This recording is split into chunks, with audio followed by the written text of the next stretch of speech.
2014년 4월 16일 아침, 진도 앞바다는 잔잔했다. 안개가 약간 끼어 있었지만 항해에 지장을 줄 만한 수준은 아니었다. 전날 밤 인천항을 출발한 세월호는 제주도로 향하고 있었다. 승객 대부분은 수학여행을 떠나는 안산 단원고등학교 2학년 학생들이었다. 325명의 학생과 교사들, 그리고 일반 승객들까지 합쳐 총 476명이 배 안에 있었다. 아이들은 전날 밤 늦게까지 떠들고 웃었을 것이다. 처음 파보는 큰 배, 처음 가보는 제주도.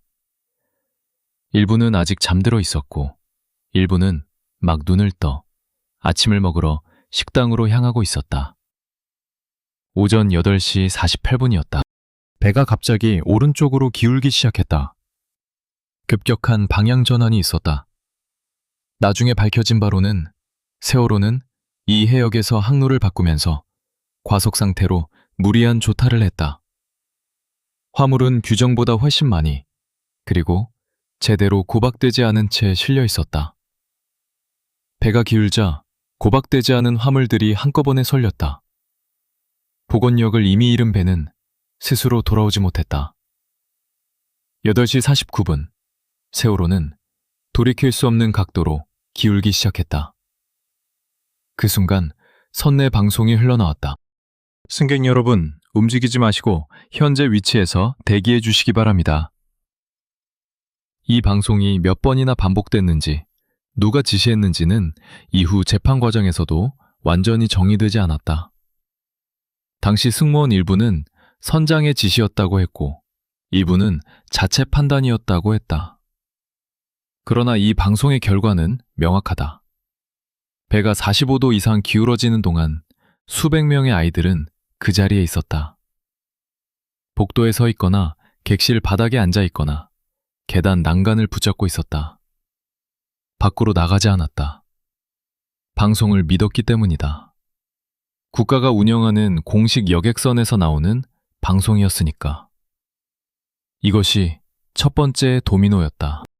배가 기울기 시작한 지 약 10분 뒤인 오전 8시 58분, 단원고 학생 최덕하 군이 119에 신고 전화를 했다.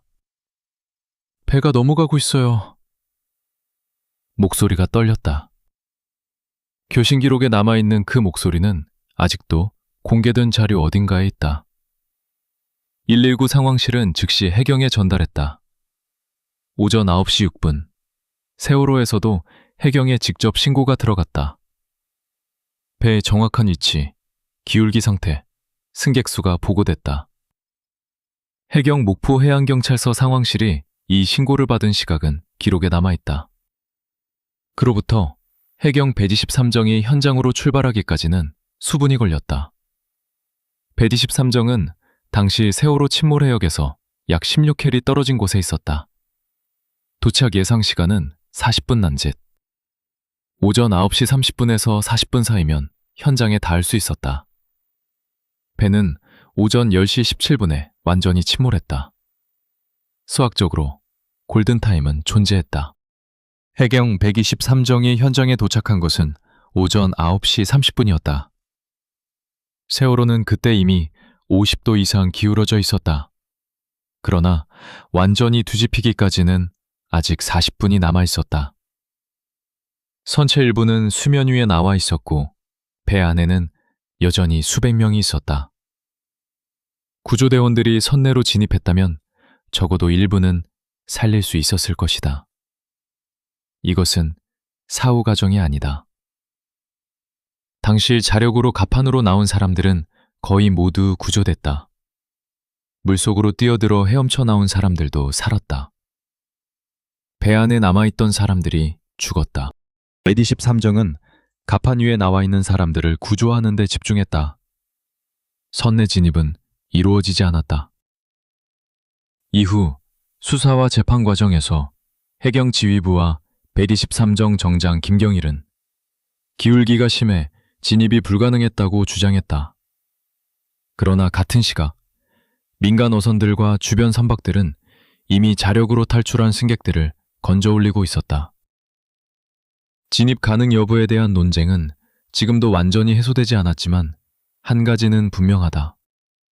123정이 현장에 있는 40분 동안 선내에 진입하려는 시도 자체가 공식 기록에 남아있지 않다. 그리고 이 모든 일이 벌어지는 동안 청와대로는 보고가 올라가고 있었다. 공식 기록에 따르면 청와대 국가안보실은 세월호 침몰 상황을 오전 9시 19분경 처음 보고받았다. 이것이 청와대 측이 인정하는 최초 인지 시각이다. 배가 기울기 시작한 지 30분도 되지 않아 청와대 국가안보실에 상황이 전달된 것이다. 보고를 받은 것은 국가안보실 위기관리센터 상원팀이었다. 그들은 규정에 따라 상급자에게 보고를 올렸을 것이다.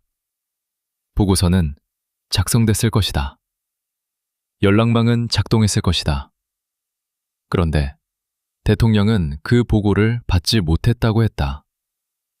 이 한 문장이 7시간이라는 질문을 만들어낸 출발점이다. 보고는 올라갔다.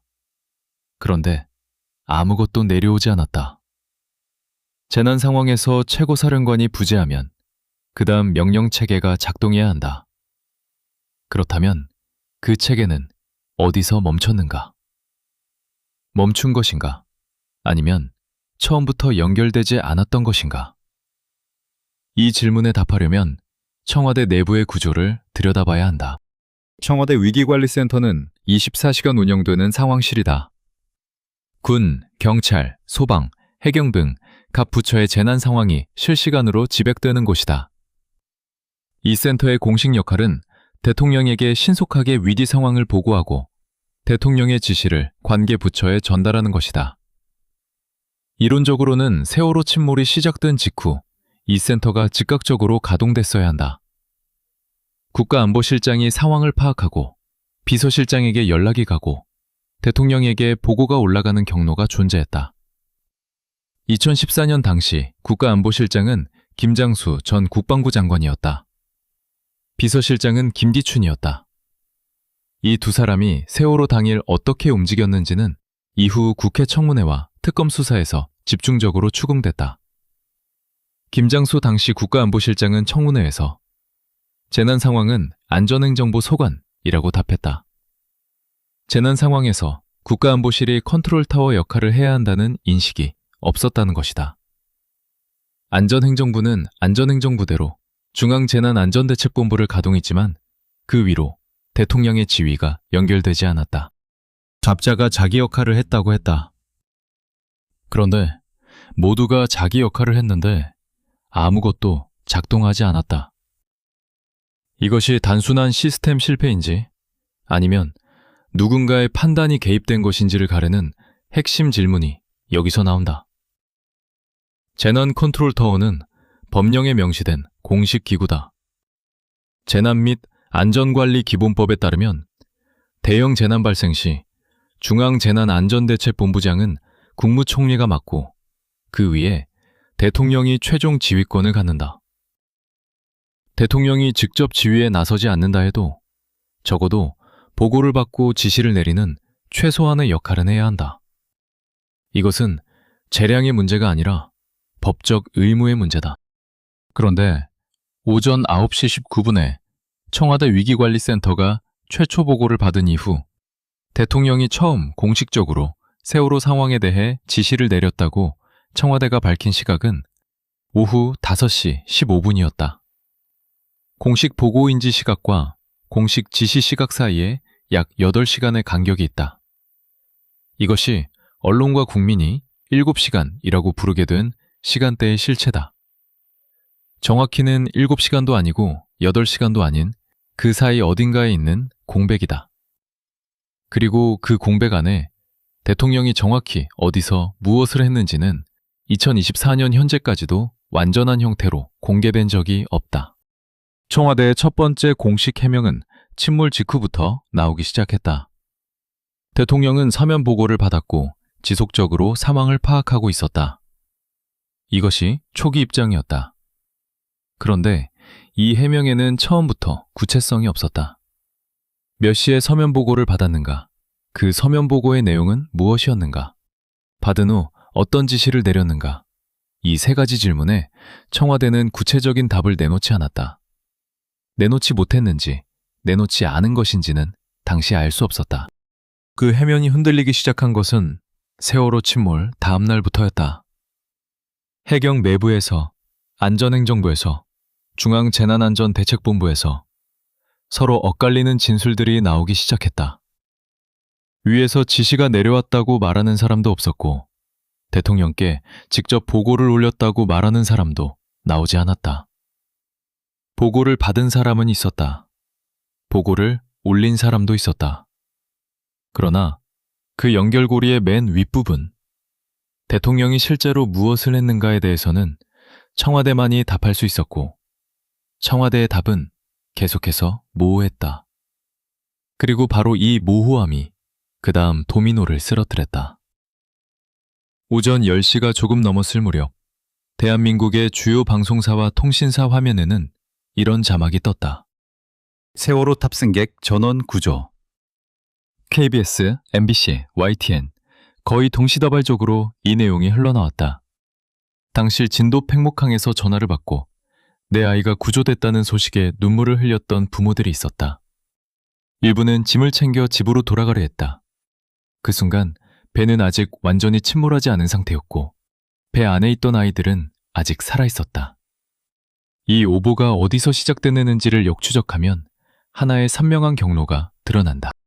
오전 10시 직전 해경 서해지방해양경찰청은 기자들에게 현재까지 구조된 인원 190여 명이라고 밝혔다. 숫자는 정확하지 않았지만 적어도 전원 구조는 아니었다. 그런데 이 숫자가 어느 경로를 거치면서 전원이 됐다. 해경 본청의 한 관계자가 브리핑에서 탑승 인원 전원에 대한 구조 작업이 진행 중이라고 말한 것이 전원 구조 중으로 다시 전원 구조로 축약되는 과정이 있었다는 것이 이후 언론 보도와 국회 청문회에서 확인됐다. 중간에서 누군가가 의도적으로 왜곡했다는 증거는 없다. 그러나 오보가 정정되는 속도는 오보가 퍼지는 속도보다 훨씬 느렸다. 전원 구조라는 오보가 정정된 것은 오전 11시를 넘어서였다. 그 사이 약 1시간 동안 재난당국의 실질적인 구조 지휘 체계는 이 오보 위에 얹혀 있었다. 상황이 종료된 것처럼 보고된 재난에 추가 자원을 투입하는 결정을 내리기는 어렵다. 물리적으로, 행정적으로. 이것이 오보의 가장 치명적인 부작용이었다. 팽목항으로 달려가던 잠수사들의 긴급 투입 요청이 이 시간대에 지연됐다는 진술이 이후 조사 과정에서 나왔다. 확정된 인과관계는 아니지만 시간순으로 놓고 보면 겹치는 지점이 있다. 그리고 이 오보가 흘러나오던 그 시간 동안 오전 10시에서 11시 사이 세월호는 완전히 뒤집혔다. 오전 10시 17분 선체가 수면 아래로 사라졌다. 아직 배 안에 있던 사람들과 함께. 전원 구조라는 네 글자가 화면에 떠 있는 동안 304명이 물속으로 들어왔다. 오보가 정정된 후 팽목항의 분위기는 순식간에 바뀌었다.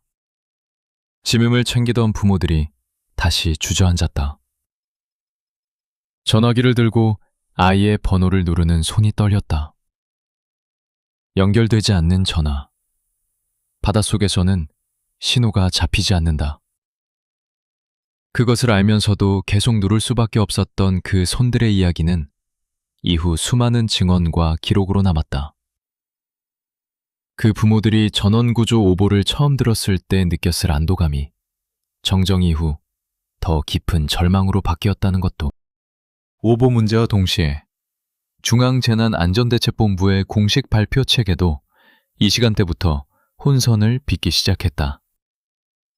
중앙재난안전대책본부는 당시 안전행정부 장관이 본부장을 맡도록 돼 있었다. 그런데 4월 16일 오전 안전행정부 장관 남재준이 아니 당시 안전행정부 장관은 강병규였다. 강병규 장관이 중대본 회의를 주재했지만 현장 지휘 체계와 중대본 사이에 실시간 통신은 원활하지 않았다. 현장에서 올라오는 보고와 중대본이 언론에 발표하는 내용 사이에 시차가 생겼고 그 시차가 오보를 먹고 자랐다. 국무총리실은 어디 있었는가?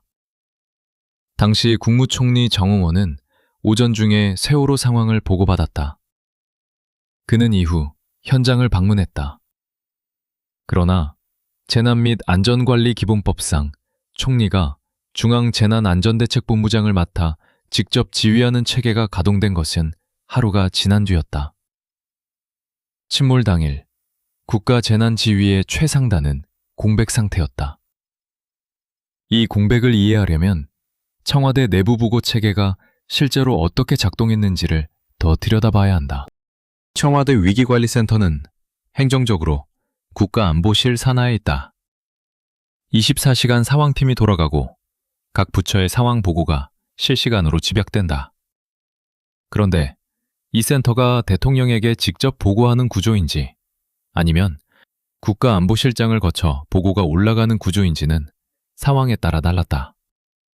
긴급도가 매우 높은 경우, 예를 들어 북한의 군사도발이나 전쟁에 준하는 사태에는 직보체계가 가동된다. 그런데 세월호와 같은 민간재난은 어느 쪽에 해당하는지가 당일 아침 명확하게 판단되지 않았다는 것이 이후 관계자들의 진술에서 반복적으로 등장한다. 재난이지 안보사안이 아니다 라는 판단이 국가안보실 내부에서 작동했다는 것이다. 그 판단이 맞는지 틀렸는지를 떠나 그 판단의 결과로 위기관리센터의 보고가 대통령에게 직접 닿는 경로가 지연됐다는 해석이 가능하다. 국가안보실장 김장수는 국회 청문회에서 세월호 당일 대통령에게 서면 보고가 올라갔다고 진술했다. 그러나 그 서면 보고가 몇 시에 대통령 집무실에 도달했는지, 대통령이 그것을 언제 확인했는지에 대해서는 구체적인 답을 하지 않았다. 청와대가 공식적으로 밝힌 대통령의 당일 행적은 단편적이다. 오전 10시경 서면 보고를 받았다. 오후 2시경 서면 보고를 추가로 받았다. 오후 5시 15분 중앙재난안전대책본부에 전화해 지시를 내렸다. 그리고 오후 5시 30분경 청와대를 출발해 중앙재난안전대책본부를 방문했다. 이것이 청와대가 스스로 인정한 타임라인의 전부다. 이 타임라인에서 오전 10시와 오후 2시 사이, 그리고 오후 2시와 오후 5시 15분 사이 두 개의 공백이 있다.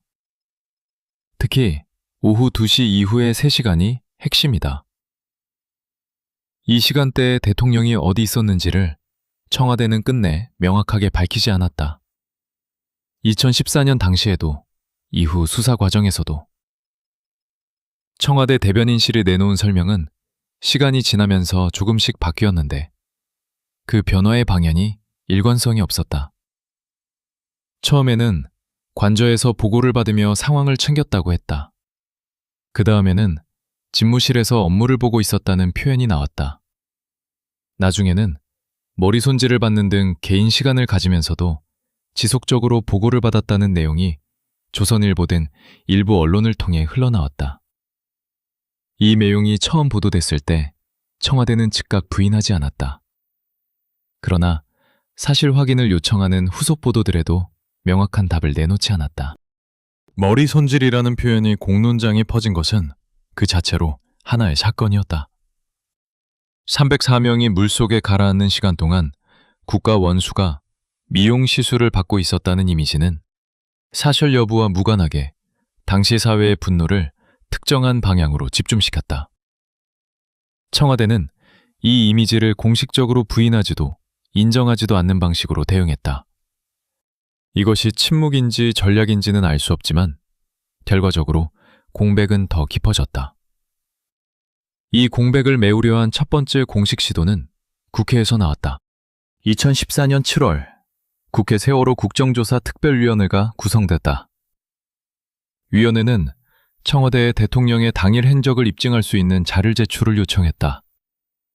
청와대 업무일지, 보고서 수신 기록, 전화 통화 기록.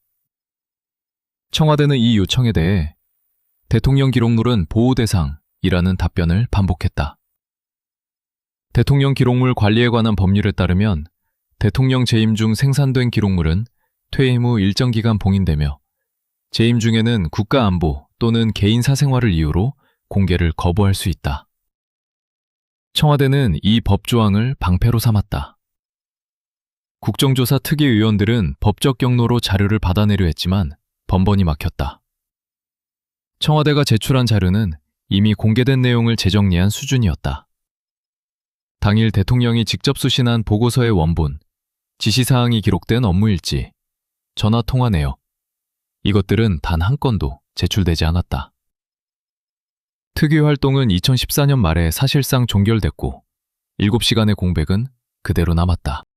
2014년 11월 세월호 특별법이 제정되면서 세월호 특별조사위원회가 출범했다. 이 조사위는 2015년부터 활동을 시작했는데 출범 단기부터 난항을 겪었다. 예산 배정이 지연됐고 정부가 임명하는 위원회 자격 요건을 두고 갈등이 생겼다. 조사위가 청와대에 자료 제출을 요청했을 때 돌아온 답은 국정조사 때와 크게 다르지 않았다. 조사위 내부에서 7시간 조사를 실질적으로 담당했던 이들의 증언은 이후 여러 경로로 알려졌다. 청와대 문건에 접근하려 할 때마다 행정적 장벽이 나타났다. 자료 열람 신청서를 내면 검토 기간이 수개월씩 걸렸다. 특정 문건의 존재를 확인하고 요청하면 해당 문건은 존재하지 않는다는 답이 왔다. 그런데 그 문건이 존재한다는 것을 알 수 있는 간접 증거들이 다른 경로를 통해 나왔다. 문건이 없다는 것과 문건을 주지 않겠다는 것은 다른 이야기다. 그 차이를 확인할 방법이 없었다. 2016년 박근혜 대통령에 대한 탄핵 심판이 진행되면서 세월호 7시간은 탄핵 소추 사유 중 하나로 포함됐다. 국회가 의결한 탄핵 속소추문에는 세월호 사고 당일 대통령으로서의 직책을 성실히 수행하지 않아 헌법상 성실 직무 수행 의무를 위반했다는 내용이 담겼다.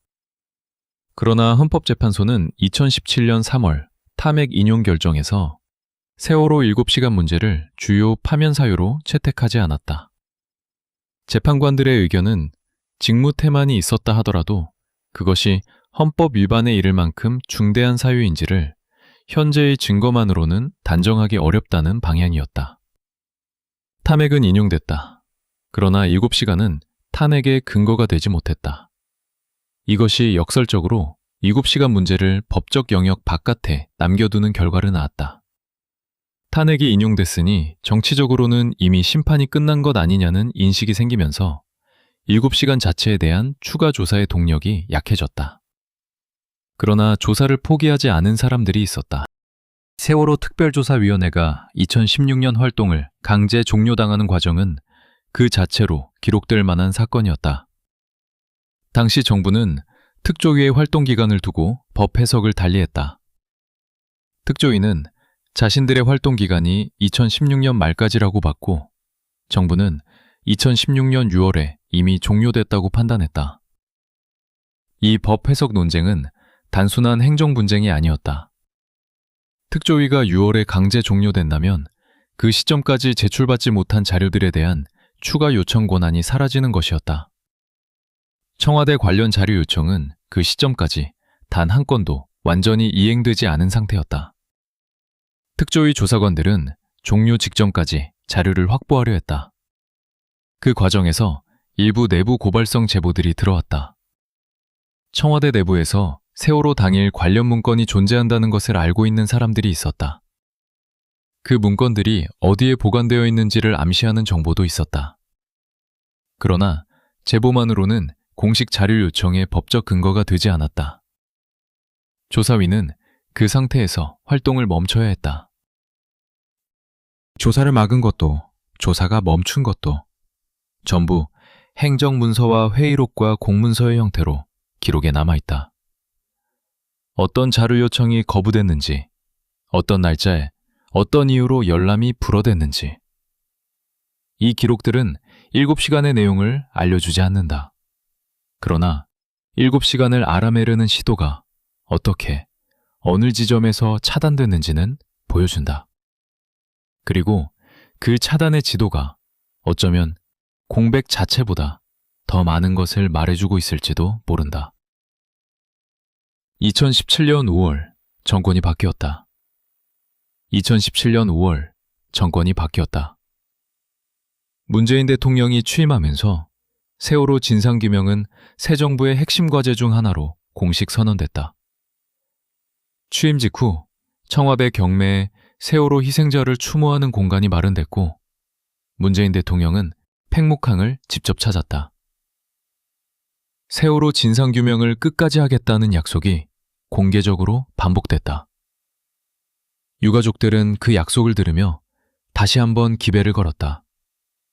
3년을 기다렸으니 조금 더 기다릴 수 있었다. 2017년 말 사회적 참사의 진상규명 및 안전사회 건설 등을 위한 특별법이 제정됐다. 이 법에 근거해 2018년 사회적 참사 특별조사위원회, 줄여서 사참위가 출범했다. 이전 특조위와 달리 사참위는 사월호와 가습기 살균제 피해 두 사안을 함께 다루도록 설계됐고 조사 권한도 이전보다 강화됐다. 청와대에 대한 자료 제출 요구권, 동행 명령권, 청문회 개최권이 부여됐다. 사참위가 가장 먼저 손에 넣으려 한 것은 당연히 청와대 기록이었다. 박근혜 정부가 생산한 청와대 기록물은 퇴임과 함께 대통령 기록관으로 이관됐다. 대통령 기록물 관리에 관한 법률에 따르면 지정 기록물은 최장 30년까지 봉인이 가능하다. 박근혜 전 대통령이 퇴임하면서, 정확히는 탄핵으로 파면되면서 지정한 봉인 기록물의 목록은 공개되지 않았다. 어떤 문건이 봉인됐는지조차 알 수 없는 상태였다. 사참위는 법원에 해당 기록물 열람 허가 신청을 냈다. 이 과정에서 처음으로 일부 윤곽이 드러났다. 법원이 열람을 허가한 문건들 중에는 세월호 당일 청와대 위기관리센터가 생산한 상황 보고서들이 포함돼 있었다. 사참위 조사관들이 그 문건들을 검토했을 때 발견한 것은 예상보다 촘촘한 보고 체계가 실제로 작동하고 있었다는 사실이었다. 오전 9시부터 오후까지 위기관리센터는 지속적으로 상황 보고서를 작성했다. 보고서 수신초에는 국가안보실장, 비서실장 등이 명시돼 있었다.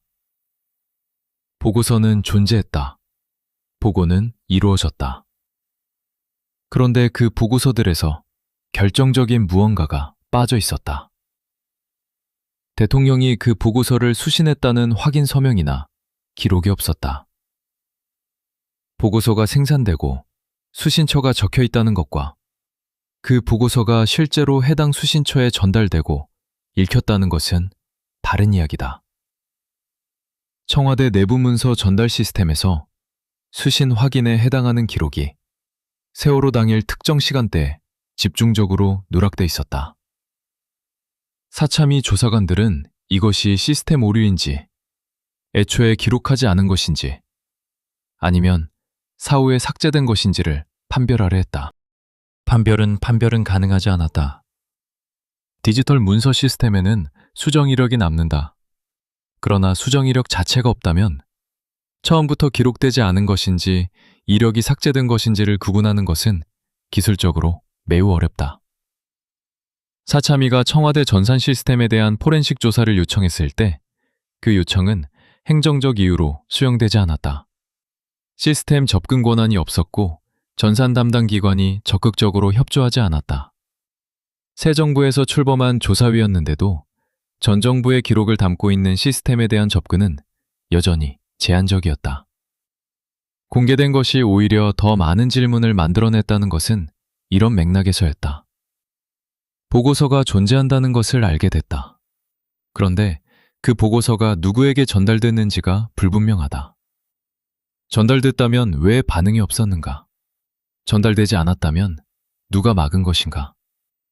문건을 열람할수록 가지가 늘어났다. 사참위는 2022년 최종 조사 결과 보고서를 발표했다. 이 보고서는 방대하다. 세월호 침몰 원인에 대한 기술적 분석, 구조 실패의 원인 분석, 해경의 대응 문제, 언론 보도 문제, 그리고 청와대의 대응에 관한 챕터가 포함되어 있다. 보고서는 대통령이 세월호 침몰 당일 적절한 시기에 적절한 지시를 내리지 않은 것은 명백하다고 결론지었다. 그러나 대통령이 그 시간 동안 정확히 어디서 무엇을 하고 있었는지는 확인되지 않았다고도 기록했다. 확인됐다는 것과 확인되지 않았다는 것이 같은 보고서 안에 공존했다. 직무태만은 사실상 인정됐다. 그러나 7시간의 내용은 여전히 비어 있었다. 사참위 보고서가 발표된 직후 유가족들의 반응은 복잡했다. 일부는 그래도 공식 조사가 직무태만을 확인했다며 의미를 부여했다. 일부는 10년 가까이 싸워서 얻어낸 결론이 확인되지 않았다는 것이냐고 말했다. 두 반응 모두 틀리지 않았다. 조사는 할 수 있는 데까지 했고 그 한계 안에서 최대한의 결론을 냈다. 그러나 가족들이 묻는 질문, 내 아이가 물속에서 죽어가는 동안 대통령은 무엇을 하고 있었나?에 대한 직접적인 대답은 끝내 나오지 않았다. 이 질문이 왜 이토록 끈질기게 살아남았는지를 이해하려면 유가족들이 7시간을 왜 묻는지를 먼저 이해해야 한다. 법적 책임의 문제가 아니었다. 적어도 그것만은 아니었다. 유가족들이 공개 발언과 기자회견에서 반복적으로 말해온 것은 이것이었다. 내 아이가 물속에 있었던 그 시간, 국가는 어디 있었는가? 세금을 내고 법을 지키며 살아온 평범한 사람들이 국가에 기대하는 것은 그렇게 거창한 것이 아니다. 재난이 났을 때 국가가 있어주는 것, 대통령이 자리를 지키고 있는 것, 최선을 다해 구하려 했다는 것, 결과가 나빴더라도 그 노력이 있었다는 것을 알면 조금은 달랐을 것이다. 4.16 가족협의회 소속 유가족들은 이 질문을 들고 수년간 광화문 앞에 섰다. 단식을 했고 삭발을 했고 청와대 앞 1인 시위를 이어갔다. 그 과정에서 일부 유가족들은 신체가 극도로 쇠약해졌다. 세월호를 보수 집권 세력에 대한 정치적 공격으로 프레이밍하려는 시도 속에서 유가족들은 자신들이 정치 도구가 아니라 그냥 자식을 잃은 부모라는 것을 매번 증명해야 했다. 그것이 그들을 더 지치게 만들었다. 2014년 4월 16일 이후 태어난 아이들이 이제 중학생이 됐다. 그 아이들이 살아있었다면 지금쯤 20살이 됐을 아이들과 같은 시대를 살아가고 있다. 유가족들은 그 나이 또래의 아이들을 볼 때마다 길에서, 지하철에서, 카페에서 자기 아이를 본다고 한다.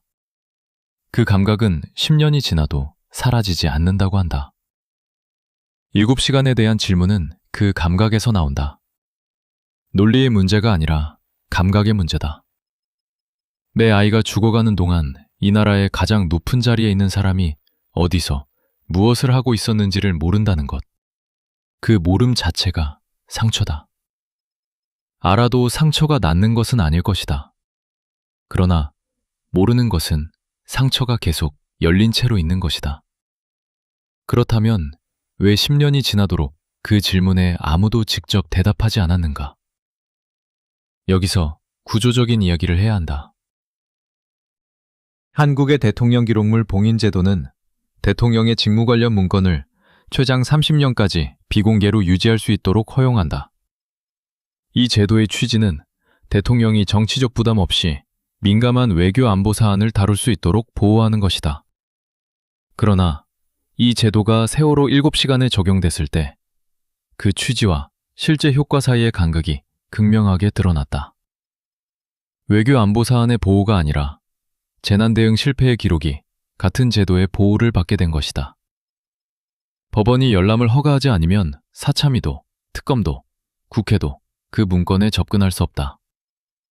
법원은 열람 허가 여부를 결정할 때 국가 안보와 개인의 사생활 침해 가능성을 기준으로 판단한다. 세월호 당일 청와대 업무 일지가 국가 안보에 관한 기밀인가? 법원은 이 질문에 일관된 답을 내놓지 않았다. 일부 문건은 열람이 허가됐고 일부는 거부됐다. 그 결정의 기준이 외부에서 보기에 명확하지 않았다. 특검의 수사 범위 문제도 있다. 박용수 특별검사팀은 2017년 박근혜 최순실 게이트를 수사하면서 세월호 관련 의혹도 일부 들여다봤다. 그러나 특검법에 명시된 수사 범위는 주로 뇌물, 직권남용, 국정농단 관련 사안이었다. 7시간 자체, 대통령이 어디서 무엇을 했는지는 그 자체로 형사범죄의 구성 요건을 충족하기 어려웠다. 직무태만은 헌법상 의무 위반이 될 수 있지만 형사처벌의 대상이 되기 위해서는 더 구체적인 인과관계가 필요하다. 특검은 7시간을 직접 파고들지 않았다. 수사 역량을 국정농단의 핵심 혐의에 집중해야 했기 때문이다. 이렇게 각 조사기관과 수사기관이 7시간 주변을 맴돌면서도 그 안으로 완전히 들어가지 못하는 구조가 반복됐다. 특조위는 권한 제한으로, 국정조사특위는 자료 제출 거부로, 특검은 수사 범위 한계로, 사참위는 시스템 접근 제한으로, 각각 다른 이유로 같은 지점에서 멈췄다. 그리고 그 구조 뒤에는 더 근본적인 문제가 있다. 한국의 재난, 기록 문화다. 재난이 발생했을 때 국가기관이 생산하는 기록은 두 종류다. 하나는 공식 업무 기록이고 하나는 의사결정 과정의 기록이다. 한국 행정문화에서 공식 업무 기록은 비교적 잘 남는다.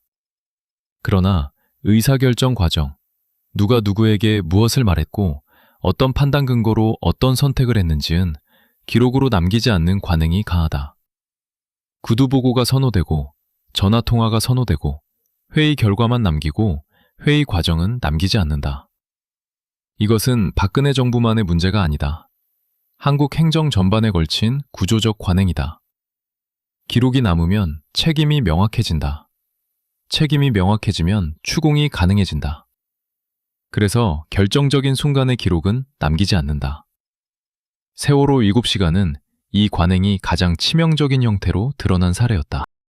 세월호 이후 이 문제를 고치려는 시도들이 있었다. 청와대 위기관리 시스템을 개편했고 국가안전처를 만들었다가 다시 행정안전부로 통합했고 재난 컨트롤타워의 보고체계를 재정비했다. 그러나 기록을 남기는 문화 자체를 바꾸는 것은 시스템 개편보다 훨씬 느리게 진행된다. 문화는 법령으로 바꿀 수 없기 때문이다. 2022년 10월 29일 이태원에서 압사 참사가 발생했다. 159명이 사망했다. 그날 밤 대통령은 어디 있었는가? 보고는 언제 이루어졌는가?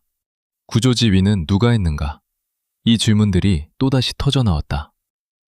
세월호 이후 8년이 지났는데도 같은 질문이 반복됐다. 컨트롤타워가 작동하지 않았다는 비판이 또 나왔다. 초기 대응이 늦었다는 분석이 또 나왔다. 책임 소재를 둘러싼 공방이 또 벌어졌다. 세월호가 남긴 질문에 우리가 제대로 답하지 않은 결과가 8년 뒤 이태원에서 같은 형태로 반복됐다고 말하는 것은 지나친 단순화일 수 있다. 그러나 같은 질문이 같은 구조 속에서 다시 나왔다는 것은 단순화가 아니라 사실이다. 빈칸은 채워지지 않았고 그 빈칸이 있는 자리에서 또 다른 재난이 왔다. 4월 16일은 한국에서 특별한 날짜가 됐다. 노란 리본은 세월호를 기억하겠다는 표시로 수년간 많은 사람의 가방과 옷에 달렸다. 매년 이날이 되면 팽목항과 안삼의 기억관에 사람들이 모인다. 단원고의 빈 교실은 그대로 보존돼 있다. 아이들의 책상 위에는 아직도 꽃이 놓인다. 그리고 매년 이날 유가족들은 같은 질문을 다시 꺼낸다. 그것은 집착이 아니다. 국가에 대한 가장 기본적인 요구다.